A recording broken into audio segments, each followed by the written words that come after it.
Welcome to Geetamrit. Bhagavad Gita में जीवन के मूल प्रश्नों का उत्तर मिलता है। मैं कौन हूँ? आत्मा क्या है? आत्मा का स्वरूप कैसा है? गीतामृत में इन्हीं विषयों का वर्णन सरल शब्दों में। Gita is eternal science and researching Gita we get amrit. अहम ब्रह्मास्मि, मैं आत्मा हूँ। पिछले सेशन में चर्चा की थी अध्याय 12 श्लोक 1 एवं 2। आज की चर्चा का विषय है अध्याय 12 श्लोक 3 एवं 4। अध्याय 12 भक्ति योग, द योग ऑफ डिवोशन। श्लोक 3, ये त्वक्षरम निर्देश्यम अव्यक्तम पर्युपासते सर्वत्र गम चिंतयम च कूटस्थ मचलम ध्रुवम। श्री भगवान वाच, परंतु जो भक्त अक्षर, अनिर्देश, अव्यक्त, सर्वव्यापक, अचिंत्य, कूटस्थ, अचल और ध्रुव की उपासना करते हैं, those who worship the imperishable, the indefinable, the unmanifest, the omnipresent, the unthinkable, the immovable and the eternal। पिछले सेशन में श्लोक 2 में भगवान श्री कृष्ण ने सगुण ब्रह्म के उपासक को श्रेष्ठ बताया। यहां भगवान श्री कृष्ण निर्गुण ब्रह्म के उपासक के बारे में बता रहे हैं। निर्गुण ब्रह्म के 8 गुणों का विशेषण, उसका वर्णन है यहां। अचिंत्य, सर्वव्यापी, कुटस्थ, अनिर्देश्यम, अचलम, अक्षरम, अव्यक्तम, ध्रुवम। श्लोक 4,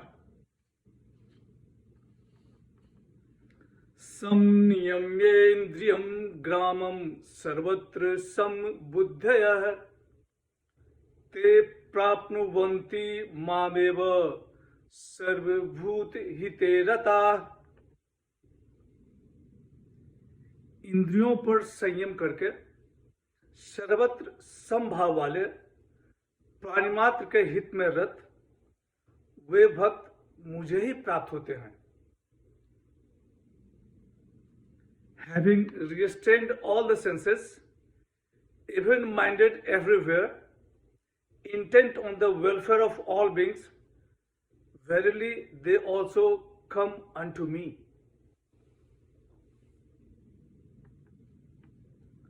संनियम्य इंद्रियम ग्रामम, सभी इंद्रियों पर संयम, सर्वत्र समबुद्धय, समभाव, सुख दुख, सफलता असफलता, इसमें समभाव, सर्वत्र हितो रता, सभी भूतों के हित में रत। इन 3 गुणों से संपन्न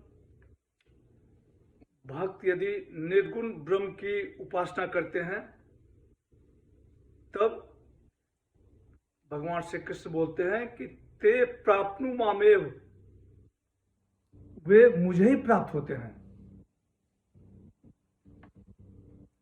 ईश्वर की उपासना के 2 मार्ग हैं, सगुण ब्रह्म की उपासना और निर्गुण ब्रह्म की उपासना।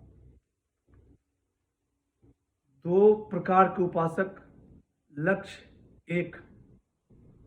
भगवान श्री कृष्ण कह रहे हैं कि दोनों मेरा ही स्वरूप है। श्लोक 2 में सगुण ब्रह्म के उपासकों को श्रेष्ठ बताया गया। 3 और 4 श्लोक में निर्गुण उपासकों की अपनी प्राप्ति की बात कर रहे हैं। आगे 2 श्लोक में दोनों सगुण ब्रह्म और निर्गुण ब्रह्म इसके भेद का वर्णन है और कौन मार्ग कठिन है और कौन मार्ग सुगम इसका वर्णन होगा। आज की चर्चा यहीं समाप्त करते हैं। अगले सेशन में चर्चा को और आगे बढ़ाएंगे। यदा यदा हि धर्मस्य ग्लानिर्भवति भारत अभ्युत्थानम् अधर्मस्य तदात्मानं सृजाम्यहम्। हरे कृष्ण।